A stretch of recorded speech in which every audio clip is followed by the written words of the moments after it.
Good day. This is Dimitri Lascaris coming to you from Montreal, Canada for Reason to Resist on November 10th, 2025. We are very pleased to be joined again by our good friend Laith Marouf from Beirut, Lebanon. Laith is the executive director of Free Palestine TV, also an expert in broadcasting law, and as we refer to him, a geopolitical analyst extraordinaire. Thank you for coming back onto the program, Laith. Great to be with you. I'm glad that I'm not in the Canadian weather, that's for sure. It's nasty up here, brother, let me tell you. So you just came from Greece, I understand. We'll get into that a little bit later. Yeah, they needed one of us in that country. Otherwise, it's not going well. We're the glue that keeps it together.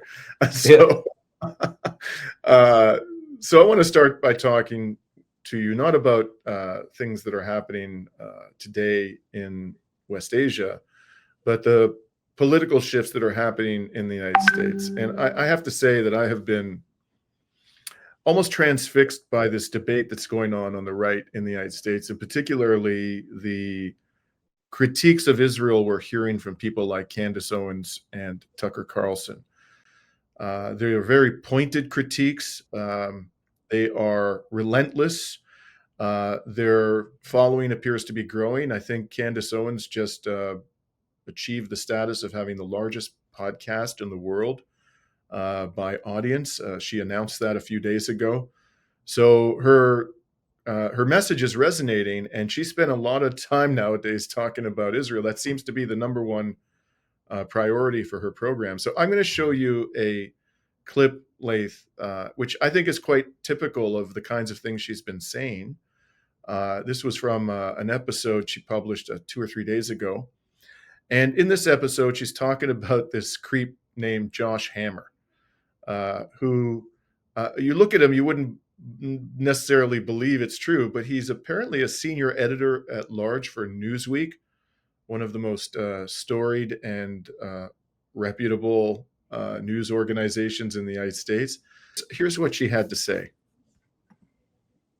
Hammer, who just looks evil, just looks like a Bond villain, who is similarly signaling, along with many others, that there's going to be another 9/11. And again, the pro-Israel crowd would know a little something about that. Take a listen to what Josh Hammer said. New York City, for the time being, it looks like you are pretty screwed. For the time being, it looks like you are literally going to have a Karl Marx quoting, Hamas-loving, red-green alliance sicko. Yes, he is an absolute sicko. You're going to have this guy as the next mayor.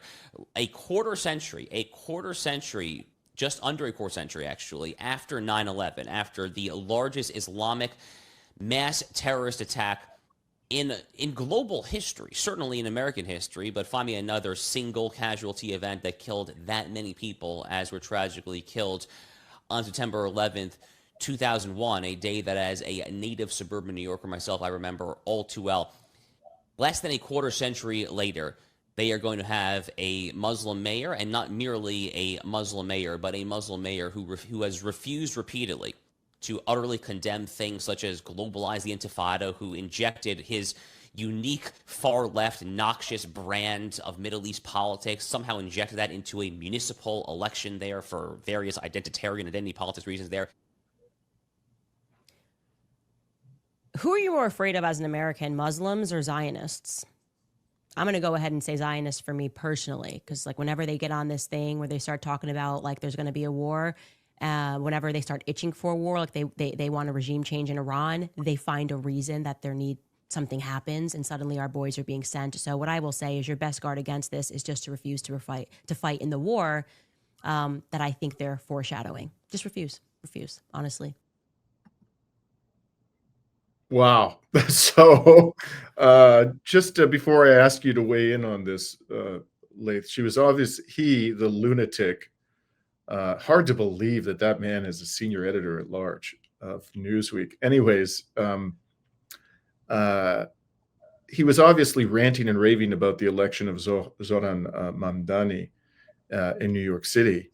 And her response to this was to actually say, this is somebody who is a major figure on the right in the United States, that if you had to choose between trusting Muslims and trusting Zionists, you should trust Muslims more than Zionists. mind-blowing stuff from somebody like Candace Owens. And then she actually counsels people who are serving in the military to refuse to serve if the United States is drawn into some war by the genocidal Israeli regime. So again, this is just a little example. This is every day. I've watched numerous of her episodes. You're hearing similar things coming from Tucker Carlson, Dave Smith, and so forth.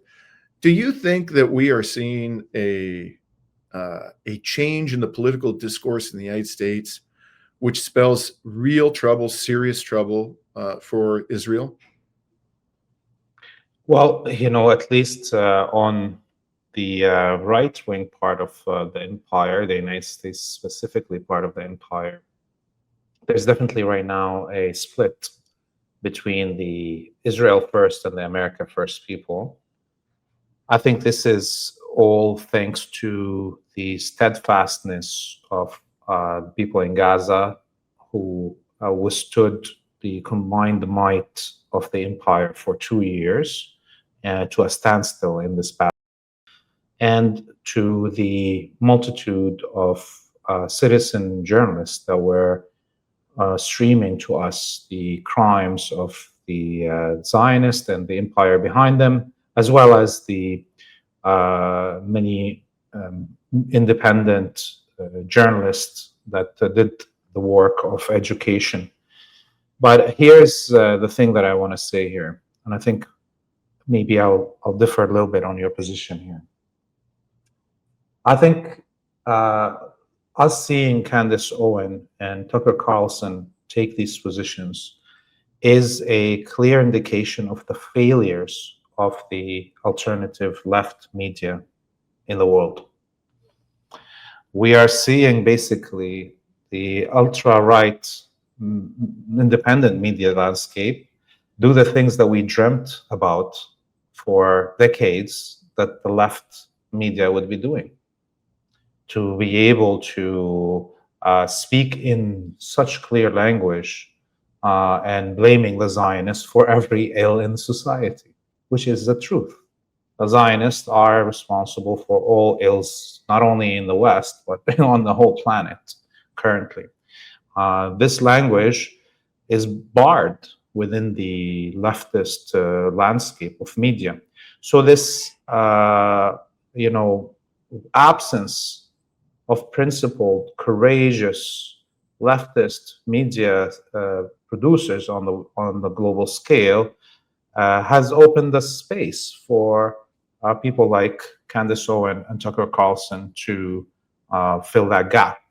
And in a way, we've seen how, over the last 2 years specifically, what we would call the Jewish anti-Zionist media producers are the ones that led people towards listening to platforms like Candace Owens and Tucker Carlson, starting with, Glenn Glenwald, Max Blumenthal, others that have openly abandoned leftist positions and began, advocating for the positions of the right in terms of at least the isolationist part of the right. And this is what we see right now happening. The Tucker Carlsons and Candace Owens are cashing in on this, absence of serious leftist media, and on the, again, quote unquote, Jewish anti-Zionist shepherds leading the sheep into this place. So I don't see it as surprising also that Tucker Carlson or Candace Owens will take this position right now, because the empire is suffering, and it's suffering because of how much it's putting into the Zionist colony.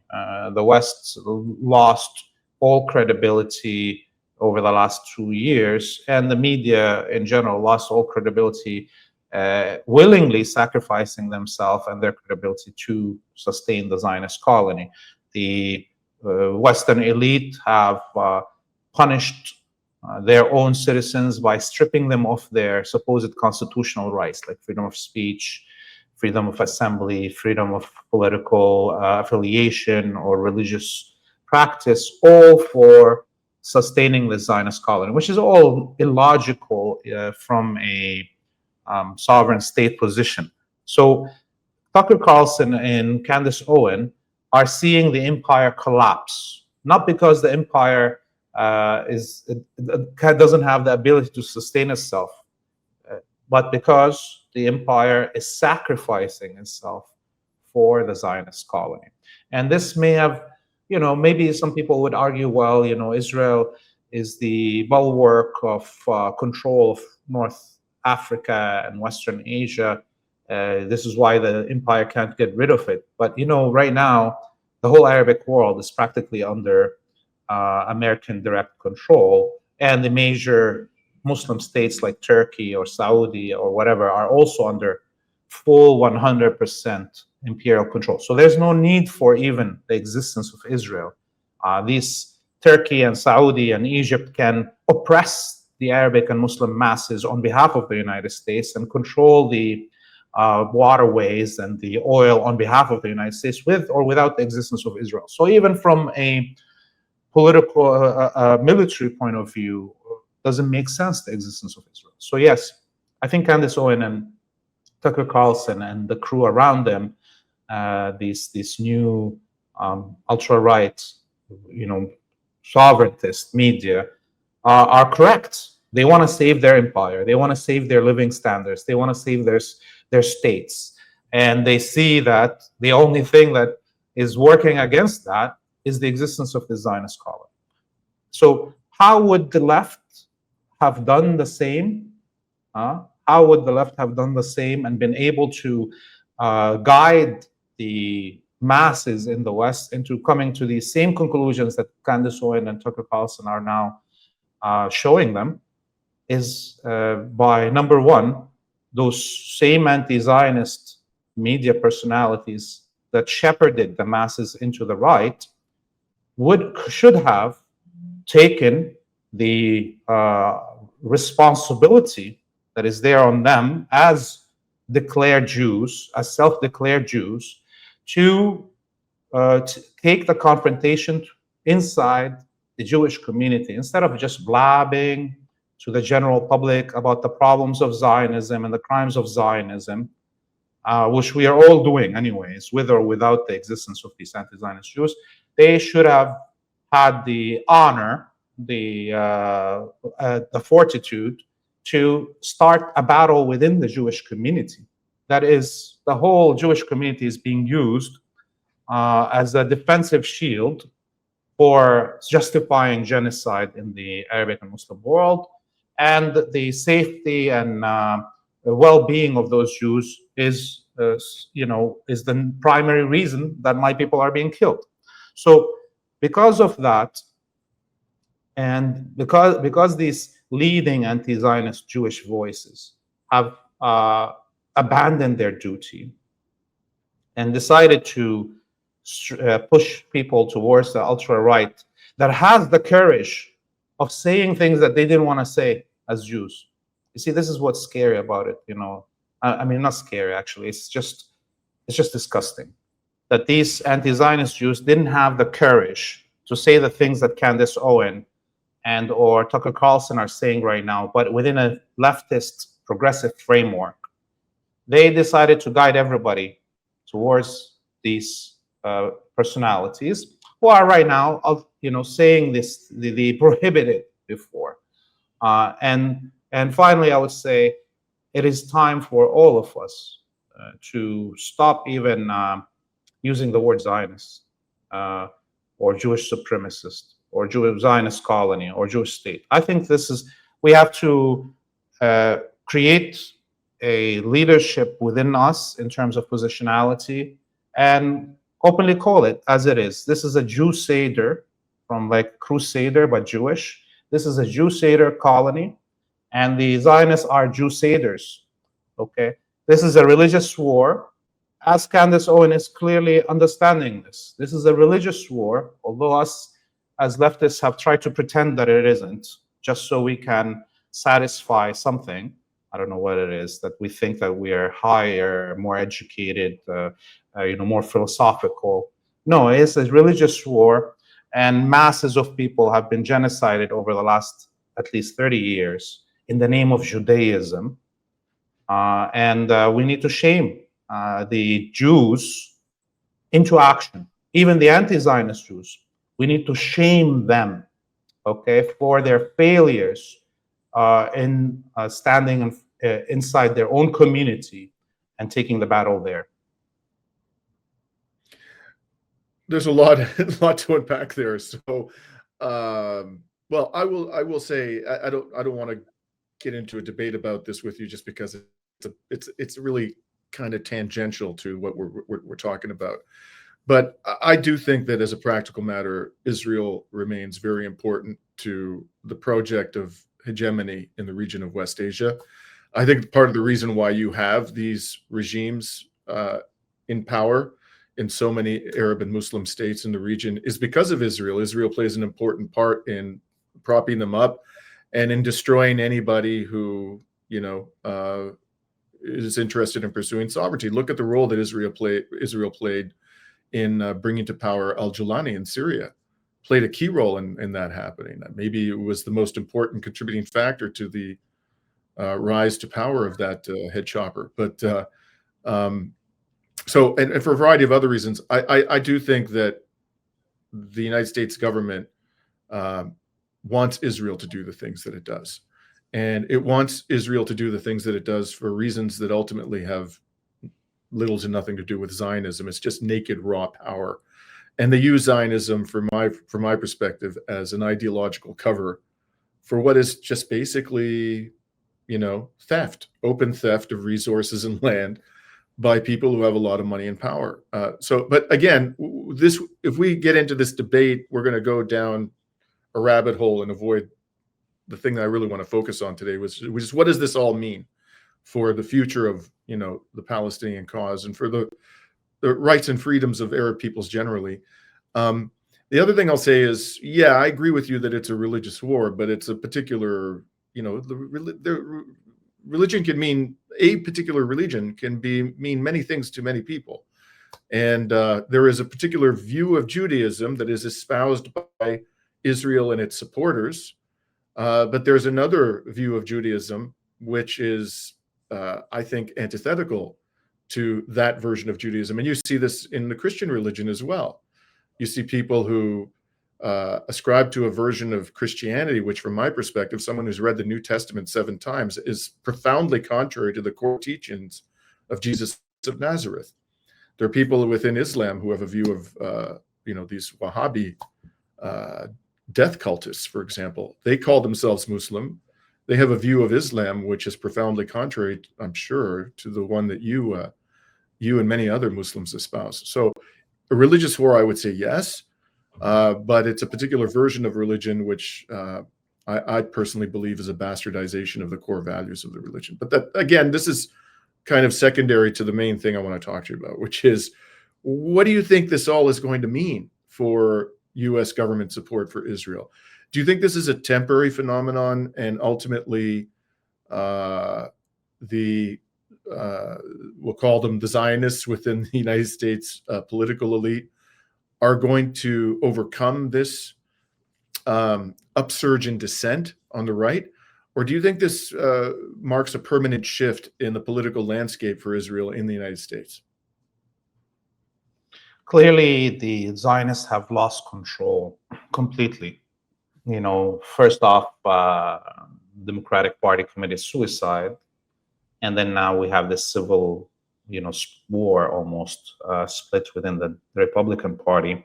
So the whole ruling mechanisms in the empire as a whole, in the UK, in France, and so on, are at the edge of total collapse.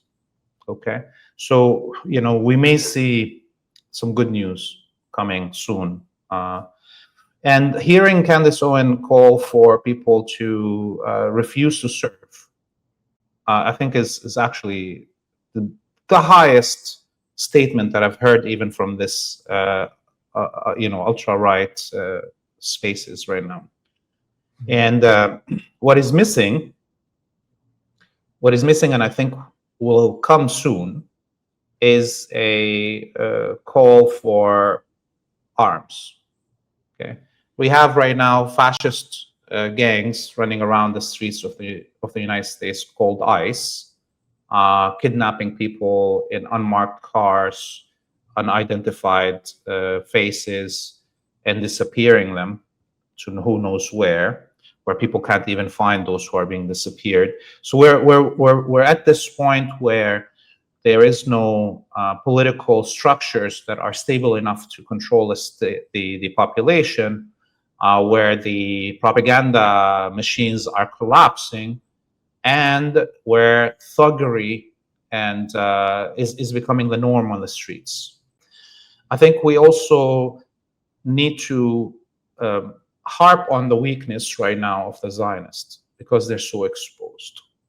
And we need to, the only way I think we should harp on that, because we don't have a space in the right for us to speak, is to concentrate on the duties of the quote-unquote anti-Zionist Jews. Where are the John Browns, the Jewish John Browns?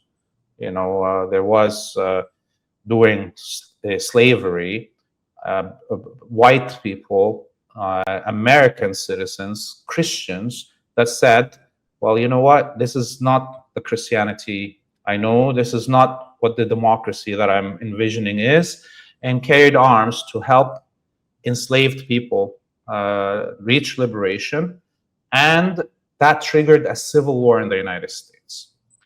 I want to see anti-Zionist Jews put their foot where their mouth is and stop talking and advocate for a militia in the country where it's legal to have militias, an anti-Zionist Jewish militia that goes in and confronts the Zionist rabbis in the temple. An anti-Zionist Jewish militia that protects the demonstrators when they come out. An anti-Zionist Jewish militia that may come down to Palestine and fight the Zionists. It's been 140 years. I haven't seen one Jew risk their life or die to save a Palestinian in occupied Palestine.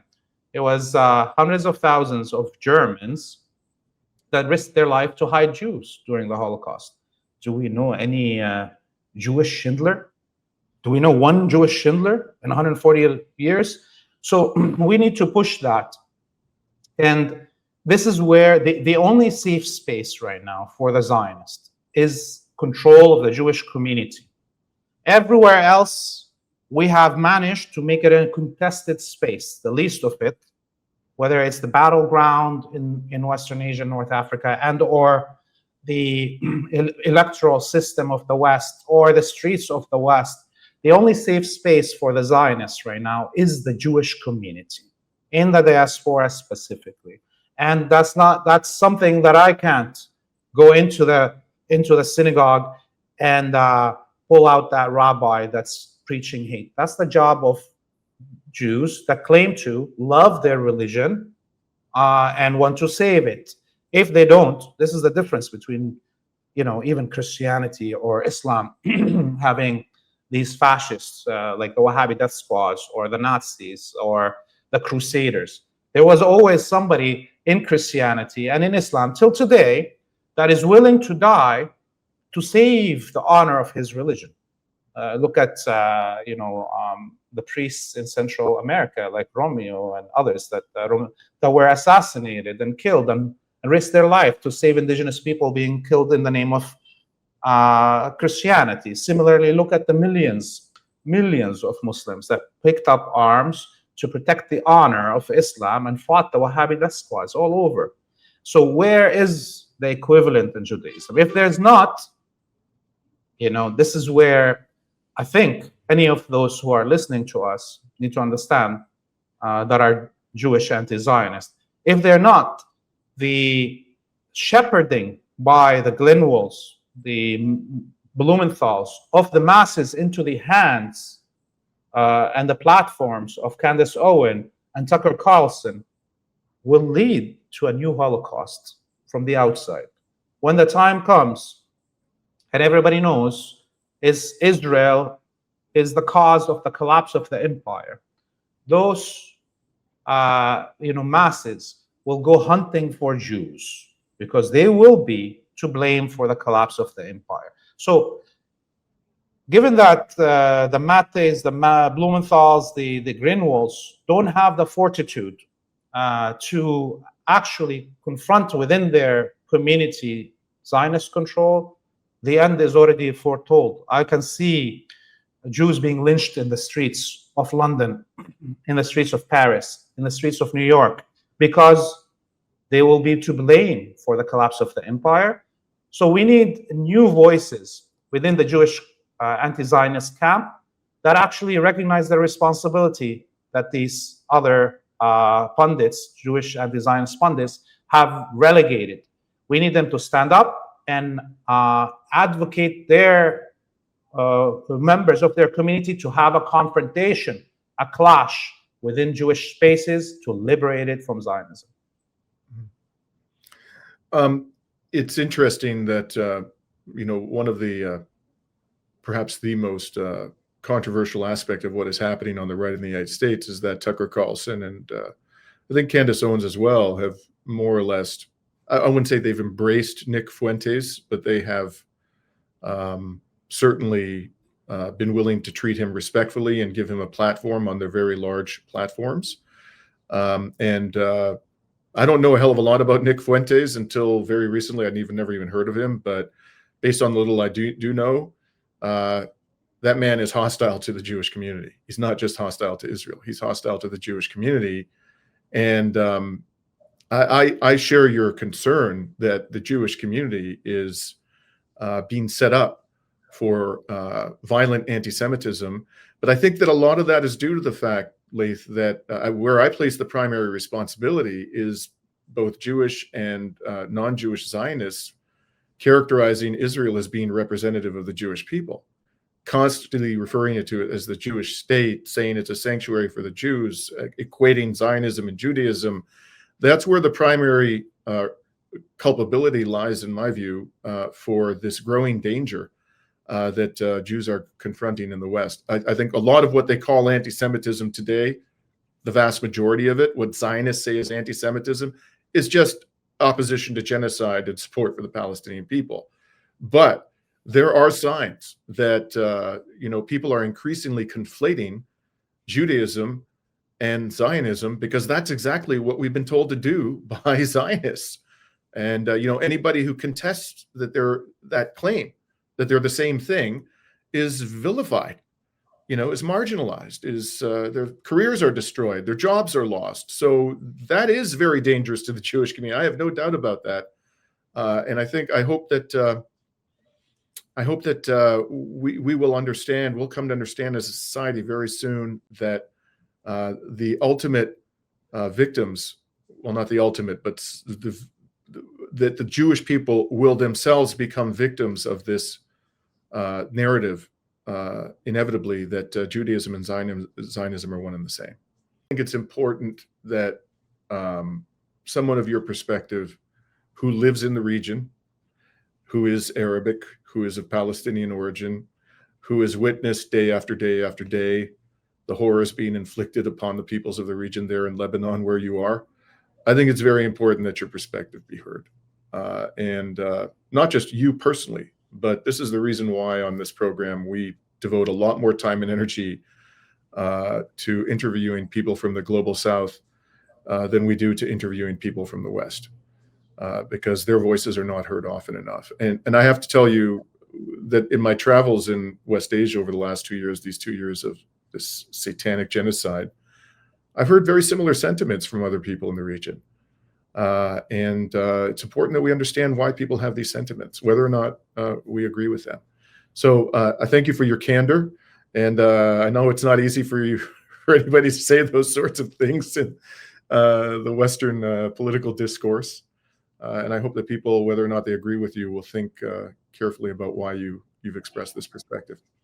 So with that, I'd like to move on to developments in Lebanon. And in particular, we are seeing indications that the genocidal entity is escalating its violence. There has been a statement by Michel Aoun, apparently, directing the Lebanese army to confront the invader, the Zionist forces, should they seek to occupy more Lebanese territory. I believe there's also been a call from the Secretary General of Hezbollah effectively for the Lebanese military and the other resistance forces in the region to unite in their opposition to the Zionist entity. Where do you think all of this is heading, Laith? Do you think we are going to see a blown war in the near future between the resistance forces in Lebanon and Israel? Do you think that the Lebanese army will finally enter the side of the resistance? What would that look like if it were to happen? Or do you think that Michel Aoun is just blowing smoke? Yeah, I mean, look, there's a few things here. One is obviously the statement by Michel Aoun is an indicator of the mood within the military. Having served as the chief of staff of the military before, he has connections in the military, and most probably the generals all told him what they think. And he realized that he has to say something because the military is on edge because of the attempts by the Prime Minister Nawaf Salam to coax them into attacking Hezbollah, and the statements by the Imperial envoy Thomas Barak saying that the Lebanese military will have to kill its own people, in those words exactly. So now I'm not sure this will actually translate to the Lebanese military taking action. At least it diffused any buildup of mistrust between the populace of Lebanon, the population, and their army, which was being, as we said, pushed to kill them. But today morning, Israeli military crossed into one of the villages and blew up 2 homes just beside the Lebanese military base, and the Lebanese military did nothing. The Zionists or Crusaders are right now building an apartheid wall in territory that is Lebanon, that wasn't occupied before 2023. Those liberated lands. So did the Lebanese military try to stop them this morning from entering the village and or trying to build this wall? They didn't. So can I expect the Lebanese military to have a confrontation with the Israeli military? I think the possibility is very low. They don't have the equipment to face off with the Zionists, coming into the territory of Lebanon. But all of this is actually making it more possible that Hezbollah will resume military activities to deter the Zionists. So I think, although I don't think Hezbollah is not under the illusion that the Lebanese military will confront them, now they have the more unable to confront the Zionists the Lebanese military is, the more legitimacy it is for Hezbollah. So this is where it's going, and I think there will be a return to a full-scale war very soon. Some of the people that I was talking to thought it would be in the last 2 days. But I think there will be a little bit more propaganda preparation in Western media to, get the audience on the same level before a war starts, but we're heading that way. And this time the war will be different than what we saw in 2023, 2024. It will, I think, have a much wider destruction, footprint, and Hezbollah will not be holding back. And I think Yemen and Iraq and Iran may join very fast this war. So it's not going to be a one-front war. It will deteriorate very fast into a multi-front war, given that the Americans are busy trying to occupy Venezuela. Right. So, what a world we live in, man. So, there was this phone call last month, reportedly between the war criminal in chief Netanyahu and Russian President Vladimir Putin, in which we're told Netanyahu asked President Putin to convey to the Iranian leadership that Israel doesn't want another war. And I think this was even confirmed by the Iranian foreign minister, that such a message had been conveyed to Iran through President Putin. What do you make of all that, Laith? Well, clearly, the Americans, as a kind of, in between Israel and Iran, have no credibility, especially that we heard Trump admit that he sent a peace proposal to Iran, and when their cabinets met, that's when they were assassinated by Israel. So there's no way any messages coming from the United States will be treated in any respect or thought out, or anybody having a meeting about them in Iran. I actually worry about Russia being now an in-between, because Russia betrayed Syria. So I would be also very wary about any messages coming on behalf of the Zionists from Russia. The Zionists are the most vicious, most treacherous people on the planet. So I wouldn't believe them to say that they will not be attacking Iran, or that they're not interested in war with Iran. The Zionists want to kill not only Palestinians and Arabs, but all Muslims. They want to actually kill all of humanity. They want to enslave all of humanity. Okay, and the time will come, if they are not defeated, and if we are defeated as Palestinians, Arabs, and Muslims, that white people will be enslaved to the Zionists. This is I think what's worrying Tucker Carlson and Candace Owens, that their time will also come to be full slaves to the Zionists. So I think there will be a return to this war, and maybe the Zionists are trying to increase the sense of ease and security within the Iranian government, to then surprise them with something. Maybe the Iranian government is trying to do the same right now. I hope that the axis of resistance has surprises ready that the Zionists cannot predict. Mm-hmm. Now, on a related matter, the government of Erdogan has just issued 37 arrest warrants for Israeli war criminals, including Netanyahu and the current defense minister, Israel Katz, and Ben Gvir. I don't think that they've published the full list, but clearly they've cast their net much more broadly than the International Caucasian Court, which until now has only indicted Netanyahu and Gallant. It hasn't even indicted Ben Gvir or Smotrich. It's unbelievable. In any case, what do you make of that? Do you think that this is theater? Do you think this is serious? Do you think this signals a more assertive posture on the part of Erdogan's government to help the Palestinian people? It's definitely 100% theater, because it's, there is a war criminal, Zionist Israeli war criminal sitting right now in Ankara, and that's the ambassador of the colony. They could very easily just grab him and put him in jail. There's all the military attaches in that embassy and the consulate in Istanbul that could all be rounded and thrown in jail.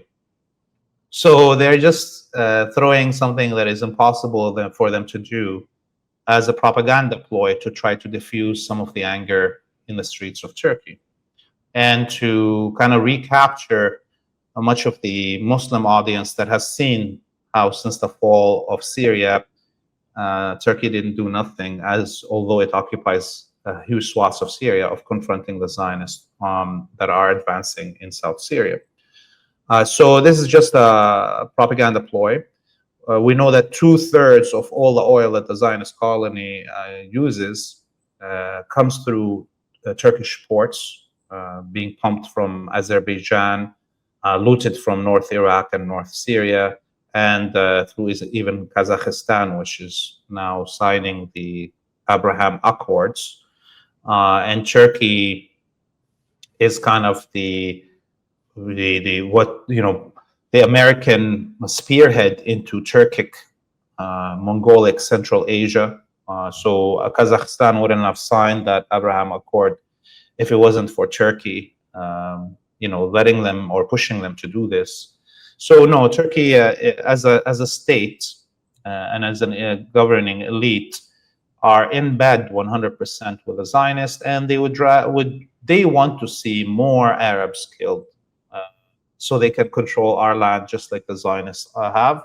We saw, of course, what happened in Syria and Iraq. So again, I have given up on believing anything that is said or written by any governments or states. I need to see actions, and the actions of Turkey are 100% aligned with the Zionist colony, unlike their propaganda. Now, another matter I wanted to take up with you today, Laith, is this multinational force that is being talked about for the Gaza Strip. The Palestinian resistance is adamantly opposed, and they've even agreed, I understand Hamas has agreed to a technocratic government, non-aligned with any particular political faction, taking over the governance of the Gaza Strip, but they insist that that will be comprised of Palestinians, that government, and that law and order will be maintained by Palestinians. Do you think that there's any realistic prospect, I mean, quite apart from what the Palestinians want, do you think there's any realistic prospect of the United States cobbling together some kind of multinational force that's going to go into this devastated zone of criminality, Israeli criminality, where the Israelis themselves have failed to subdue the resistance after 2 years of shocking barbarism? Do you think that there's any country that would be stupid enough to send its forces in there? And if so, which countries do you think are going to volunteer in a sincere way to put their military forces at risk to replace the Israeli occupier with a new occupier? Two things there. Number one, there's already an international force. That's the Zionist military itself, who are all these, people, garbage rounded up from around the world. And of course, there's all the special forces and mercenary forces that have been on the ground since day one of October 7th and the Aqsa flood beginning, including, Emirati, forces, Saudi, Jordanian, German special forces, American special forces, Canadian special forces. All of them were active and still are active on the ground. So I think sometimes the imperial media and imperial machine, wants to pretend that it can do more than what it already did, because these, for militias, mercenary militias, and the special forces of all the components of the empire were already on the ground, but without announcing that they are. You may want to announce it as a new thing and hope that it will achieve something, not militarily, because it couldn't achieve something militarily, but achieve something psychologically. This shows you how the Zionists have lost the military battle. And when I say Zionists, I say the whole empire, basically. And they've lost the propaganda battle. And they keep on always falling back to psychological warfare, which this counts as such, to try to make the Palestinians believe that suddenly there will be a gang up on them from all these vassals and components of the empire, and they're going to crush you like it didn't happen over 2 years. Well, it already happened. So they want just the Palestinian people to be so psychologically damaged that maybe they'll give up when they were winning, and still are winning, militarily speaking. So I think it's it's already there. If the actually these forces arrive openly and try to occupy Gaza, the resistance and the Palestinian people in general will kill them as they have killed them before, when they were wearing patches that make them look like they're Israeli soldiers. And we will fight them. We will fight the Chinese, the Russians, the South Africans, the Saudis, the Canadians, anyone and everyone, no matter what their color. If they come on our land as occupiers, they will be fought as such. So, you know, I don't think it will happen personally. Okay, I think it's not going to happen because much of the components and vassals of the empire are also at the edge of civil unrest in their streets. You know, if the UK deploys openly troops on the ground, there will be civil unrest in a huge way in the UK. Similarly in France, even in Turkey, even maybe in Saudi. Okay, the Emirates maybe is the only one that will do it publicly, because they're, you know, all of their leadership is inbred pedophile, you know, ring that has literally been inbred by the British to be total slaves. They'll probably risk their towers, you know, the highest tower in the world, just to do what master tells them. And if the Emiratis go on the ground inside Palestine, I am sure Yemen will fly a drone on one of these towers and things will shatter very easily. So this is the only thing that I can think about. Anybody that could take that risk openly is the Emirates. Right. It's interesting when, you know, you look at the tone of the commentary that comes out of the resistance groups when they talk about the governments of Qatar and Turkey and Egypt. They refer to them as the brotherly governments. But we can all see that they're traitors to the Palestinian people, and they've betrayed them every single day of the occupation. I often wonder why the resistance, I mean, I can make educated guesses, I suppose, about why they speak so diplomatically about the governments of Egypt and Qatar and Turkey. I think it's probably down to sort of just raw necessity.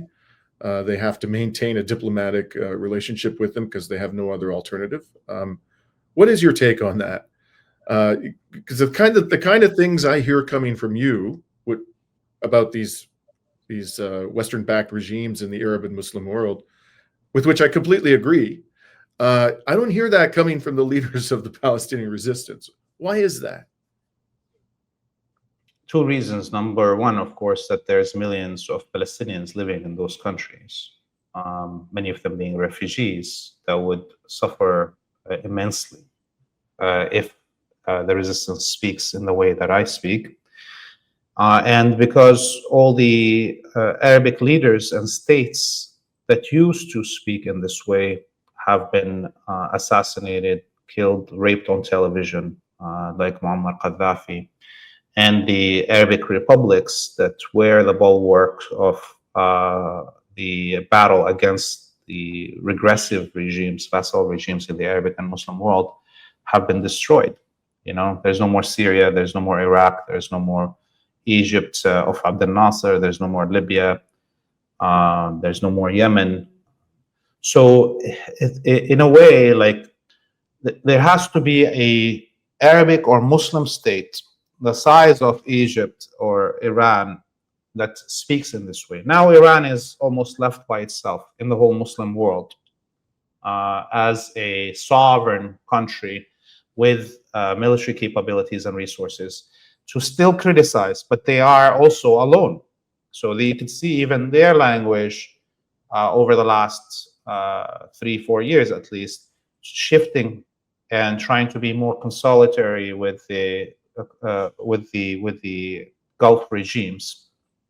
But the truth is that there's no good words that you speak to these vassals will change their position to support Palestine or end their vassalhood to the West.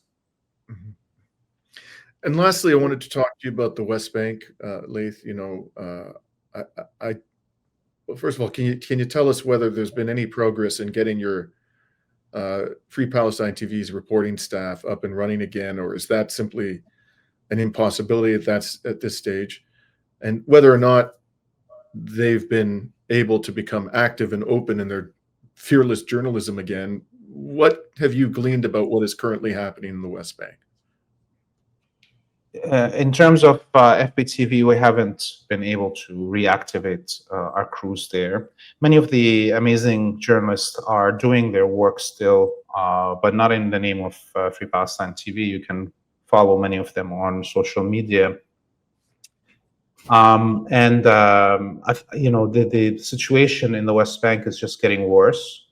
Almost, I think, not almost, every day, there is gangs of Crusaders that are entering villages, setting them on fire, looting the resources, looting homes openly at gunpoint, stealing everything in homes and furnishing their own settlements with the looted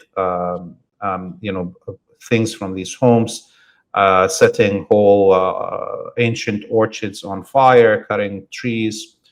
We saw, of course, even I think yesterday, a cruise from Associated Press getting beating to pulp by these Zionist colonists, and this is what's happening all across the West Bank. It's not anymore isolated areas. There's at least 100,000 Palestinians that are homeless right now in the West Bank, residents of the refugee camps in Jenin, Tul Karem, Nablus, and others, that their whole refugee camps were destroyed over the last 6-8 months, and they're not allowed to rebuild or go back into the refugee camps. And so it's and many of those soldiers that are coming back from Gaza into the West Bank are joining these gangs that are haunting the Palestinians in their homes. There's the Palestinian Christian village of Taybeh that was wildly sacked by these settlers over the last week. Total destruction of the village. Almost every car in it set ablaze. Yeah, the situation is very bad in the West Bank, and nobody's watching, of course. The Western media is not doing its job. The journalists that we worked with are also, by the way, under a lot of threats, even though that they're carrying on their activities without the label of Free Palestine TV because of the fear that we had for their life. Before we stopped our productions from the West Bank, already there was 4 of our journalists that were detained by the Zionists, but they're continuing their work. They have a huge problem, of course, with all the checkpoints and everything that these journalists are stuck in their towns and villages. They can't go cover anything outside it. So much of the journalism that we're seeing coming from the West Bank from Palestinians is local citizens in their own town or village, giving us the story. There's no mass coordinated media campaigns anymore because of these problems of movement. Right. I take it you would agree with the assessment that the genocide is not and has not been confined to the Gaza Strip. It extends to the West Bank. It even looks to me that at this particular moment, the intensity of the genocide in the West Bank is arguably worse than the intensity of the genocide in the Gaza Strip. What's your take on that? Yeah, the genocide, of course, hasn't stopped in the West Bank, in Gaza even. Obviously, the numbers of people being killed are maybe a little bit lower right now in Gaza, in the West Bank, than Gaza. But yesterday there was a child of 15 years old killed by the Zionists. The day before, in the West Bank, you're talking about. In the West Bank.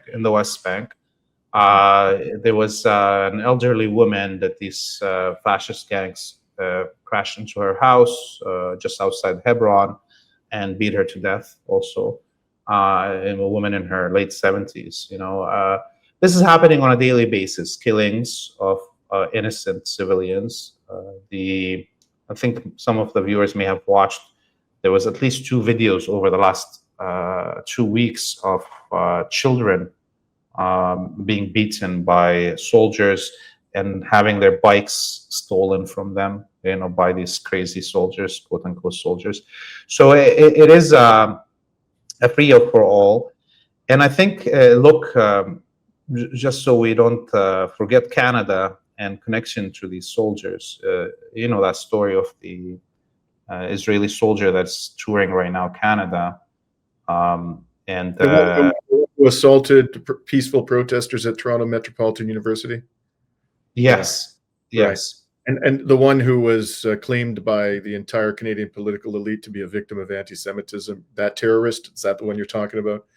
Exactly. So if these terrorists if these murderers, war criminals, can go to Canada and the United States openly, not only taunting the Palestinian, Arabic, and Muslim diaspora by their mere presence in these civilian spaces, but also beating up, young girls, young women, and then having the police arrest those young women after they're being beaten by this war criminal, and the whole political and media establishment in Canada lining up to defend the right of this war criminal to import and continue with his criminality on Canadian soil. This shows you how behind we are. There has to be, if the Canadian state is not willing to arrest this war criminal, well, I mean, do we have more courage or less courage as Canadians to confront these people than the Palestinians in the killing fields, right?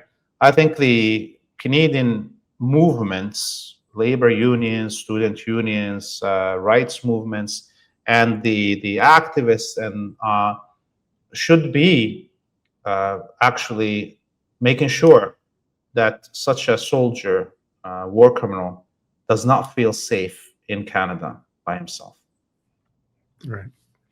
And just so people can see what we're talking about, I'm going to include in the description to this video a link to a video of the assault by this Israeli terrorist on peaceful female pro-Palestine activists. Again, this was at Toronto Metropolitan University, and which I find particularly interesting because I'm one of 6 lawyers who is prosecuting a $10 million claim against Toronto Metropolitan University, the same university, for smearing Palestinian solidarity activists as anti-Semites. We just launched that litigation a few weeks ago. And I don't want to be unfair to TMU. The kind of behavior, disgraceful pro-genocide behavior we're seeing from the administration of this university is commonplace amongst most universities in Canada today. My last question to you, Laith, is, it's hard to talk about what's happening in West Asia without seeming dark and pessimistic and so forth. I'm curious today, how do you feel about the overall trajectory of the Palestinian cause? I think we are at the cusp of the collapse of the Zionist colony and the whole imperial order. I think the Al-Aqsa flood and those who have planned it knew where it's going to go. They have forced the whole world into centering everything on the globe around Palestine, when there was that moment of the Abraham Accords and where supposedly Palestine was going to get forgotten. The Palestinian people and the people in the region here, the axis of resistance mainly, have given as much sacrifice as is expected to reach their liberation. The West is at the edge of civil unrest unseen since World War II. And the more intransigent the elite are in the West in their position in support of Zionism and its crimes, the closer the end is coming.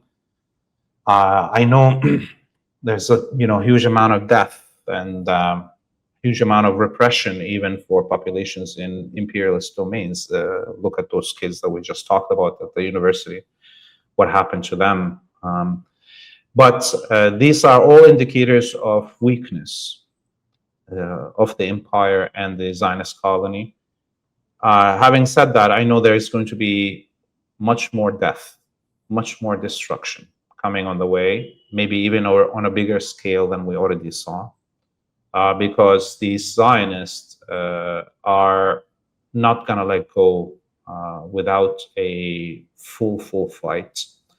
And the elite up until now in the West, as we have seen, they still believe that there's a way to save the Zionist colony, even at the risk of civil unrest in their countries. But all of that will actually accelerate the collapse. This intransigent positionality is going to accelerate the collapse because the elite and the media in the West is unable to innovate ways to convince the populace otherwise. And this is why we go back to where we started. Candace, Owens, or Tucker Carlson have an empty goal to score in, a playing field for themselves, okay? Because the whole, imperial media structures abandoned the fight, right? And they're just pumping propaganda that is unbelievable, that a child cannot believe even, okay? And so this shows you how desperate the situation is for the Zionists and the imperialists. But again, this battle is not going to end without much larger scale of death and destruction. We are ready for it here because we have no choice. If we want our freedom, we have to sacrifice, and we're ready to sacrifice for this. The question is that the Tucker Carlsons, the Candace Owens, can they instigate their own populace to be ready to confront the elite, especially that the anti-Zionist Jewish talkers are not willing to instigate their own communities to sacrifice to end Zionist control of Judaism? Well, always stimulating conversation, fascinating conversation with you, Laith. Thank you very much for taking the time to speak with us today, and please remain safe. While you do your unapologetic brand of resistance journalism. And before you go, please let our audience know where they can follow your work. Yes, and I think we almost forgot this, Dimitri. I was in Greece. Yes, please tell us about that. Please do. Yeah, 7 days. We filmed 10 documentaries in 7 days. We traveled, from Athens to Crete and north of Athens, filmed the amazing solidarity activities that are happening between Palestinians and Greeks. We filmed about the history, the amazing history of Greek anti-fascist, anti-Nazi battle and anti-occupation movements. Went to many of the sites of these battles, honoring the great martyrs of Greece. And these documentaries are going to start coming out, inshallah, this week. And we encourage everybody to watch them, not only to know about the amazing solidarity between the Palestinian and Greek people, but to be inspired by the history of Greek resistance. These new generations must know about the amazing old movements that were there, so we can try to copy them and make them true again. And people can donate on our website, freepalestine.video, follow up on all the social media from there. And if people love this content anywhere around the world, please invite us as Free Palestine TV to come to Italy, to Spain, to other places, wherever it is, for us to also create documentaries about this, the current and historic relationships of liberationist movements between Palestine and your country, and we can put it on a pedestal for the whole world to watch. Fantastic. I really look forward to watching your documentaries from Greece. As I find all of your work to be wonderfully informative. We're signing off for today. I'm coming to you from Montreal, and our brother Laith from Beirut, Lebanon.